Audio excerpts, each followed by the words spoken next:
for his statement. Of the Russian Federation. Thank you, Mr. President.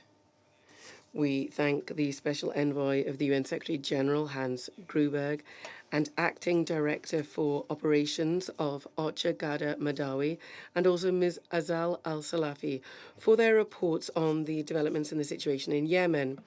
We continue to follow closely the situation in Yemen, where of late there have been an increasing number of positive signs seen in the years-long military-political conflict. We welcome the agreement reached by the Presidential Leadership Council and the Ansar Allah movement on extending the truce for a further 2 months. We do understand how difficult it was for the Yemenis to reach such a compromise, and that makes it even more precious.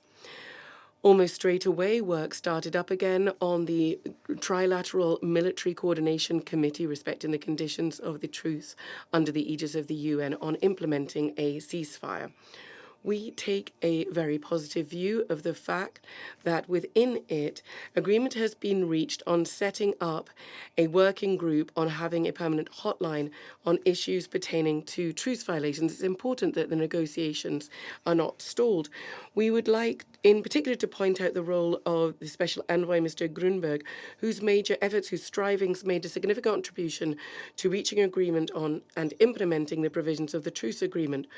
Our country, Hans, is going to continue to provide you with all necessary assistance as you carry out your complex job of mediator. We are certain that if the parties uphold all of the terms of the truce and reject unilateral provocations, this will shore up the positive advances made in the Yemeni crisis and will lead to a full, comprehensive political settlement. A cessation of hostilities for a long period would really help to create a favourable climate to launch serious political negotiations about the future of the country. Of course, things aren't going quite as smoothly as we'd hoped. The ongoing discussions between the PLC and the Houthis with the mediation of the UN to reopen the roads around Taiz unfortunately have not led to the expected result. We'd like to hope that a balanced and realistic positions taken by the parties when discussing this sensitive issue will help them find a common denominator. Mr. President, once again, we would like to reiterate our firm stance that there is and cannot be any other option than inter-Yemeni negotiations which take into consideration the interests and concerns of all those involved in the conflict. This is a precondition for stabilizing the situation in the country and seeing a return to normal life in the country. Representatives of the PLC need to continue direct dialogue with the Ansar Allah movement.